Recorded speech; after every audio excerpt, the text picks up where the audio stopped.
السلام علیکم ورحمۃ اللہ وبرکاتہ۔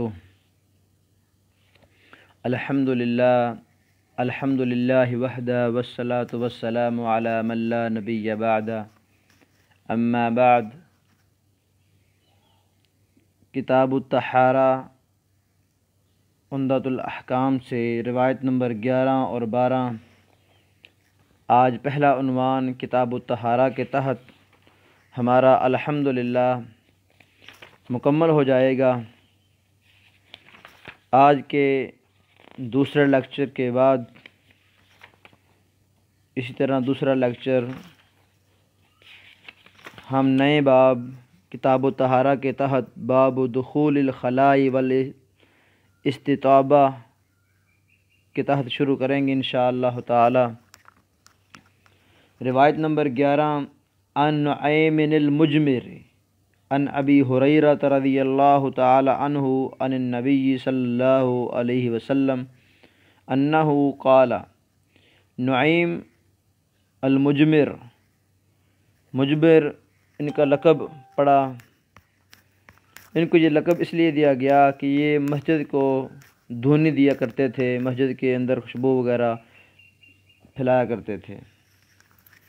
ابو ہریرہ رضی اللہ تعالی عنہ سے وہ رسول اللہ صلی اللہ علیہ وسلم سے روایت کرتے ہیں،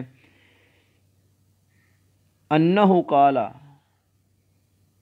اب دو ضمیر یہاں پر اکٹھی ہو گئی، ہو ضمیر اور قال کے اندر ہوا ضمیر، دونوں مذکر کی ضمیریں ہیں، تو پہلی ضمیر کو ضمیر شان کہا جاتا ہے۔ یقیناً انہوں نے فرمایا، انہوں نے کہا، ان امتی یدعون یوم القیامہ، بے شک میری امت یدعون بلائی جائے گی، یوم القیامت قیامت کے دن، غرن چمکتے ہوئے چہروں کے ساتھ، محجلین چمکتے ہوئے ہاتھوں اور پیروں کے ساتھ، من آثار الوضوء وضو کے آثار نشانات کی وجہ سے۔ گویا بے شک میری امت قیامت کے دن مخاطب کی جائے گی، بلائی جائے گی۔ امت کی حالت کیا ہوگی؟ غرن محجلین، کہ ان کے پانچوں کلیان اعضائے وضو چمک رہے ہوں گے۔ فمن استطاع منکم ان یطیل غرتہ فلیفعل، پس جو چاہتا ہے تم میں سے کہ وہ لمبا کرے اپنے چمک کو تو وہ یہ کام کرے۔ یہاں تک یہ روایت صحیح البخاری کتاب الوضوء باب فضل الوضوء والغر المحجلون من آثار الوضوء روایت نمبر 136 ہے، اور صحیح مسلم کے اندر باب استحباب اطالۃ الغرۃ والتحجیل حدیث نمبر 246 ہے۔ اس کے آگے مسلم کے اندر روایت الفاظ کچھ یوں ہیں، وفی لفظ لمسلم رأیت ابا ہریرہ یتوضأ۔ نعیم المجمر یہ کہتے ہیں کہ میں نے ابو ہریرہ رضی اللہ تعالی عنہ کو دیکھا، وہ وضو کر رہے تھے، فغسل وجہہ ویدیہ، انہوں نے اپنے چہرے اور ہاتھوں کو دھویا، حتی کاد یبلغ المنکبین، جہاں تک کہ قریب تھا کہ وہ اپنے کندھوں تک پہنچ گئے۔ ثم غسل رجليه، پھر انہوں نے اپنے قدم دھوئے، حتی رفع الی الساقین، جہاں تک ان کو دھوتے دھوتے پنڈلیوں تک بلند کر دیا۔ ثم قال، پھر ابو ہریرہ رضی اللہ تعالی عنہ نے کہا، سمعت رسول اللہ صلی اللہ علیہ وسلم یقول، میں نے اللہ کے نبی صلی اللہ علیہ وسلم کو فرماتے ہوئے سنا، ان امتی یدعون یوم القیامت غرا محجلین من آثار الوضوء فمن استطاع منکم ان یطیل غرتہ وتحجیلہ فلیفعل۔ صحیح مسلم کے اندر یہ روایت سابقہ نمبر 246 نمبر پر ہی ہے، کتاب الطہارہ باب استحباب اطالۃ الغرۃ والتحجیل۔ جبکہ صحیح مسلم کی دوسری روایت کے اندر جو کتاب الطہارہ باب تبلغ الحلیۃ حیث یبلغ الوضوء حدیث نمبر 250 میں یہ روایت ہے کہ سمیت خلیلی، ابو ہریرہ کہتے ہیں میں نے اپنے خلیل سے سنا، آپ فرما رہے تھے، تبلغ الحلیۃ من المؤمن، مومن سے زیور پہنچے گا، حیث یبلغ الوضو، جہاں تک وضو پہنچ جاتا ہے۔ اب ہم اس حدیث کے اندر سب سے بنیادی مسئلے کو پہلے سمجھ لیں۔ فَمَنِ اسْتَطَاعَ مِنْكُمْ أَنْ يُطِيلَ غُرَّتَهُ فَلْيَفْعَلْ، یہ الفاظ اور نیچے والی روایت صحیح مسلم کی فَمَنِ اسْتَطَاعَ مِنْكُمْ أَنْ يُطِيلَ غُرَّتَهُ وَتَحْجِيلَهُ فَلْيَفْعَلْ، یہ الفاظ سیدنا ابو ہریرہ رضی اللہ تعالی عنہ کے اپنے ہیں، نہ کہ حدیث کے الفاظ ہیں۔ حدیث کے الفاظ صرف اور صرف یہ ہیں، ان امتی یدعون یوم القیامت غرم محجلین من آثار الوضوء۔ حدیث کی تشریح کی طرف ہم کچھ آتے ہیں۔ نعیم المجمر، مجمر مسجد کو دھونی دینے کی وجہ سے ان کا لقب پڑ گیا۔ جناب محمد صلی اللہ علیہ وسلم نے امتی کا لفظ بولا تو الامہ، امت کا لفظ کئی ایک معنی میں استعمال کیا جاتا ہے۔ امت سے جماعت بھی مراد لی جاتی ہے، جیسا کہ اللہ تعالیٰ نے قرآن پاک میں ارشاد فرمایا وَإِنَّ هَذِهِ أُمَّتُكُمْ أُمَّةً وَاحِدَةً، سورۃ المومنین مومنون آیت نمبر 52۔ اس طرح امت سے مراد دین، ان هذه امتکم امۃ واحدہ، سورہ انبیاء آیت نمبر 92، انا وجدنا آباءنا علی امہ وانا علی آثارہم مہتدون، یہاں امت معنی دین ہے۔ اس طرح امت سے امام بھی مراد لے جاتا ہے، ان ابراہیم کان امۃ قانتا للہ۔ لفظ امہ زمانہ کے معنی میں بھی استعمال کیا جاتا ہے، یہ زمانے کے ایک جز پر۔ وقال الذی نجا منہما وادکر بعد امہ، یہ بعد زمن۔ رسول اللہ صلی اللہ علیہ وسلم کی امت، امت الرسول، اس سے دو طرح کی آپ کی امت مراد ہے، ایک ہے امت الدعوہ اور ایک ہے امت الاجابہ۔ امت الدعوہ کے اندر تمام کی تمام دنیا شامل ہے، کفار، ہنود، مجوس، جو بھی آپ سے کے دور میں موجود تھے یا اب تک لوگ موجود ہیں۔ اور امت الاجابہ، امت الاجابہ میں صرف وہی افراد مخاطب ہیں، وہی افراد شامل ہیں جنہوں نے رسول اللہ صلی اللہ علیہ وسلم کی دعوت کو قبول کیا، آپ پر ایمان لائے۔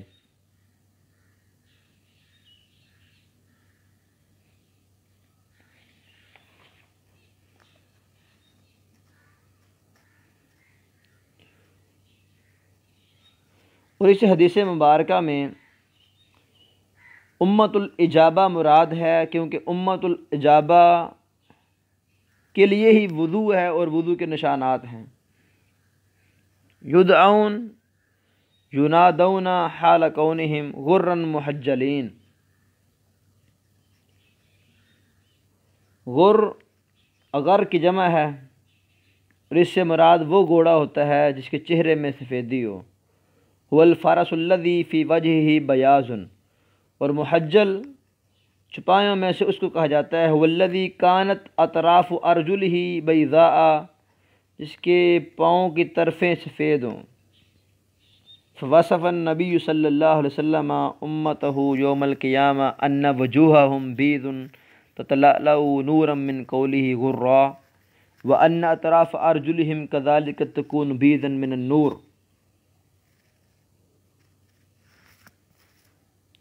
صحیح مسلم کی کتاب الطہارہ باب استحباب اطالۃ الغرہ والتحجیل میں حدیث نمبر 247 میں یہ آپ کا ارشاد گرامی سیما لیست لغیرکم، یہ غرن محجلین، پانچوں کلیان کا چمکنا، یہ ایسی علامت ہے جو تمہاری ہے، تمہارے غیر کی علامت نہیں ہے۔ یوم القیامہ، قیامت کا دن، قیامت، یوم القیامہ کو یوم القیامہ اس وجہ سے کہا جاتا ہے کہ لوگ اس دن اللہ رب العزت کے لیے کھڑے ہوں گے، یا اس وجہ سے کہ اس دن گواہیاں قائم کی جائیں گی، گواہیاں مانگی جائیں گی، گواہوں کو کھڑا کیا جائے گا، یہ اس وجہ سے کہ اس دن عدل و انصاف کا میزان لگایا جائے گا۔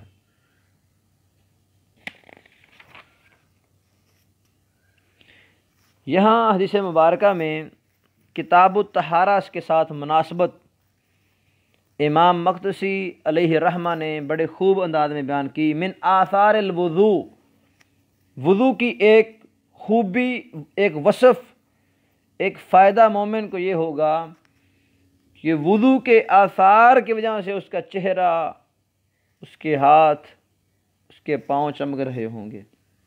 یہاں من آثار الوضو، من یہاں پر تعلیل کے لیے ہے، یعنی وضو کے آثار کی وجہ سے انسان کے پانچوں کلیان چمکیں گے۔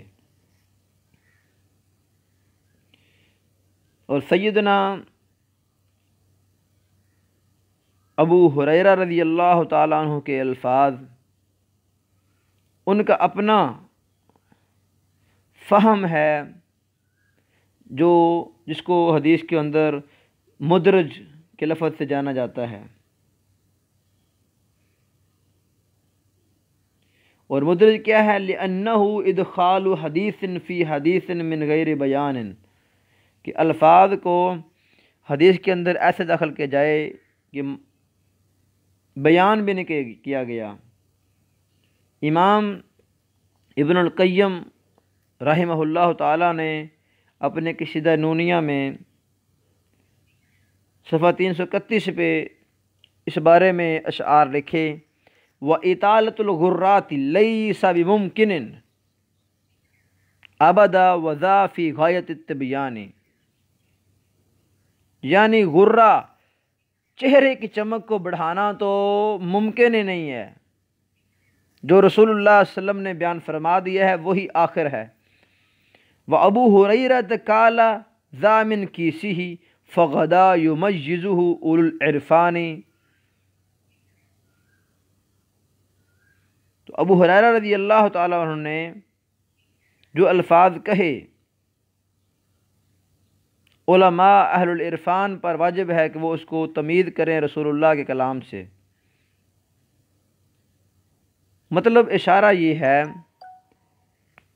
کہ ایک چیز ممکن ہی نہیں ہے،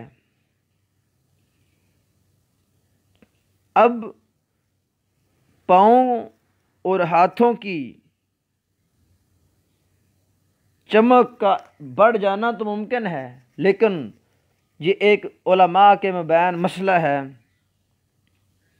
مجازات کا، کہ فرض کا محل وہ آگے تجاوز کر سکتا ہے کہ نہیں کر سکتا۔ اس میں صحیح نقطہ نظر یہی ہے کہ جس طرح رسول اللہ صلی اللہ علیہ وسلم نے وضو کرنے کا طریقہ بتلایا، بالکل ویسے ہی وضو کیا جائے، اس سے آگے نہ بڑھا جائے۔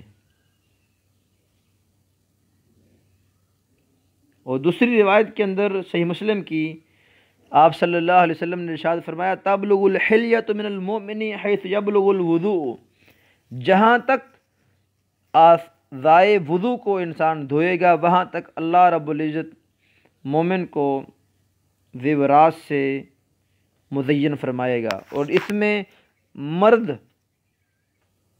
بھی شامل ہیں، جبکہ مردوں کے لیے دنیا میں سونا چاندی وغیرہ حرام ہے۔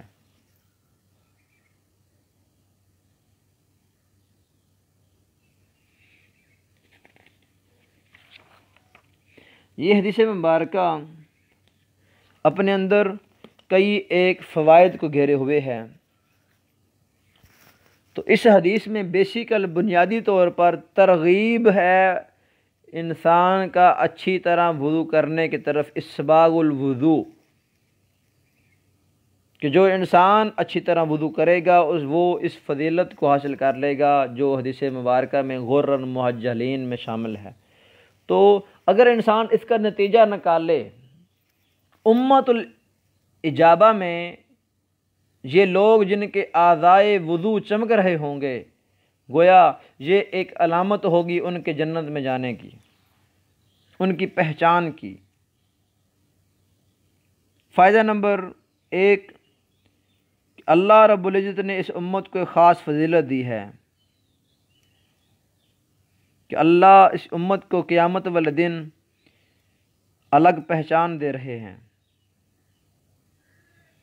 فائدہ نمبر 2، وضو کی فضیلت، جو کتاب الطہارہ سے اس حدیث کا تعلق ہے، وضو کی فضیلت یہاں ثابت ہو رہی ہے۔ اور نمبر 3 کہ انسان جب وضو کرتا ہے تو اس کے اعضائے وضو سے گناہ جھڑ جاتے ہیں۔ تو اللہ تعالیٰ جب ہم بھی وضو کرتے ہیں تو ہمارے گناہوں کو بھی ایسے ہی ختم فرما دے۔ فائدہ نمبر 4 کہ یوم القیامہ، یأتون یوم القیامہ، یہاں سے اثبات البعث، انسان کا دوبارہ اٹھایا جانا ثابت کیا جا رہا ہے، جسے اللہ تعالیٰ نے سورہ غافر آیت نمبر 51 میں ارشاد فرمایا، اِنَّا لَنَنْصُرُ رُسُلَنَا وَالَّذِينَ آمَنُوا فِي الْحَيَاةِ الدُّنْيَا وَيَوْمَ يَقُومُ الْأَشْهَادُ۔ فائدہ نمبر 5 کہ لوگوں کو قیامت کے دن بلایا جائے گا، تو قیامت والے دن لوگوں کو ان کے باپوں کے نام سے بلایا جائے گا یا ان کی ماں کے نام سے بلایا جائے گا۔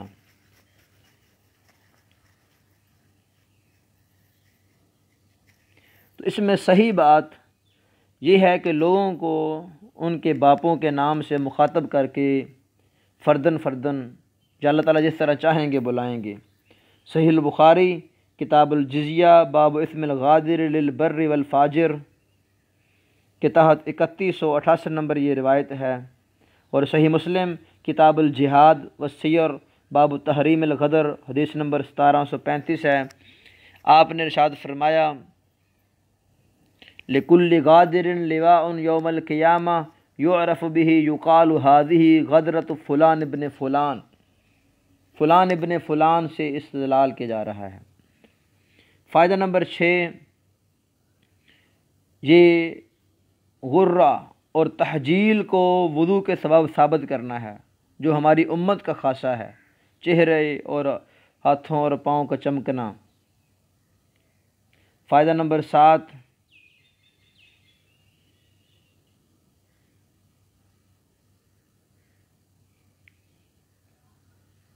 اس حدیث مبارکہ کے اندر خیر کی طرف ترغیب کا ذکر ہے کہ انسان اس حدیث مبارکہ کو پڑھنے کے بعد اسباغ الوضو کی طرف ترغیب ہو جائے، اس کا شوق بڑھ جائے۔ تو وضو کرتے وقت ہمیں جن چیزوں کا خیال رکھنا چاہیے کہ ہم ان تمام کی تمام فضیلتوں کو حاصل کر سکیں، اس میں 3 بڑی ہی اہم چیزیں ہیں۔ پہلی چیز تو یہ ہے کہ ہمارے ذہن میں یہ بات ہونی چاہیے کہ ہم اللہ رب العزت کا حکم مان رہے ہیں۔ یا ایھا الذین آمنوا اذا قمتم الی الصلاۃ فاغسلوا وجوہکم، استحضار ہو، انسان کے ذہن میں یہ بات ہو کہ ہم اللہ کا حکم مان کر یہ کام کر رہے ہیں۔ نمبر 2 کہ انسان رسول اللہ صلی اللہ علیہ وسلم کی 100/100 متابعت، آپ کی پیروی کرتے ہوئے وضو کرے۔ اور نمبر 3 کہ انسان وضو کرتے وقت اللہ رب العزت سے اجر کی امید رکھے۔ تو اللہ رب العزت اس وقت انسان کے اس وضو کو گناہوں سے چھٹکارا، چمک کا حصول اور اس طرح دیگر تمام کے تمام فضائل انسان کے وضو کرنے کے بعد انسان کو حاصل ہو جائیں گے۔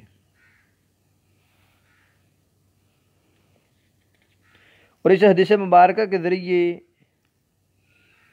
خصوصاً رسول اللہ صلی اللہ علیہ وسلم کا فرمان کہ انسان کے اعضائے وضو پر جہاں تک آثار وضو ہوں گے وہاں تک حلیہ زیور انسان کو پہنایا جائے گا۔ یہ وضو کو اچھی طرح کرنا، اسباغ الوضو پر ابھارنا ہے۔ اس طرح یہ ثابت کیا جا رہا ہے اس حدیث سے کہ اہل الجنہ چاہے مرد ہی کیوں نہ ہوں، تبلغ الحلیت من المومن، اس مومن کے اندر مرد بھی شامل ہیں، عورتیں بھی شامل ہیں، ان کو زیور پہنایا جائے گا۔ اللہ تعالیٰ نے قرآن حکیم کے ذریعے کئی ایک طرح کا زیور، فضہ، ذہب، لؤلؤ، موتی، ہیرے، جواہرات، سونا اور چاندی کا ذکر فرمایا ہے مختلف مقامات پر۔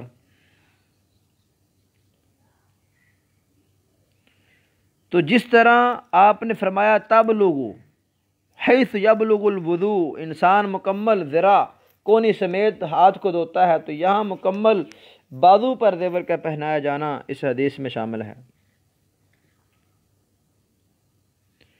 پھر یہاں ایک بڑی واضح ترین نشانی یہ ہے اس حدیث مبارکہ کے اندر کہ دنیا کے احکام آخرت کے احکام کے بالکل الٹ ہیں، یا آخرت کے احکام دنیا کے احکامات کی طرح نہیں ہیں۔ کیوں کہ آخرت میں تکلیف انسان کے لیے نہیں ہے، انسان کو پوچھا نہیں جانا انسان نے یہ کیوں نہیں کیا یا اس ٹائم یہ کرنا ہے۔ ہاں بعض اوقات میں کچھ نہ کچھ تکلیف ہو سکتی ہے، لیکن جس طرح دنیا میں انسان کو مکلف ٹھہرایا گیا ہے شریعت محمدی کا، یا تمام کے تمام انسانی جب سے پیدا ہوئی مختلف ادیان کا ان کو متبع ہونا، ان کو اس بات کا مکلف بنایا گیا، اس طرح آخرت میں نہیں ہوگا۔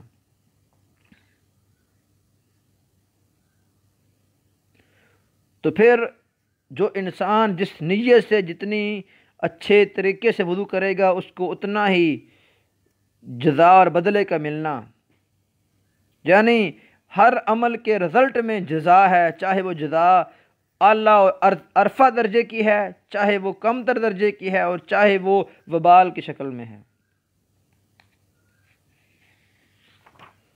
اور رہی بات سیدنا ابو ہریرہ رضی اللہ تعالی عنہ کے اجتہاد کی، اس میں علماء کا یہ نقطہ نظر ہی زیادہ اہمیت کا حامل ہے کہ جس قدر رسول اللہ صلی اللہ علیہ وسلم اعضائے وضو کو دھونے کا بتا کر گئے ہیں، اتنے ہی اعضائے وضو کو دھونا چاہیے۔ تو فرض حصے کو تجاوز کرنے کی مشروعیت کو جائز قرار دے دینا یہ درست نہیں ہے۔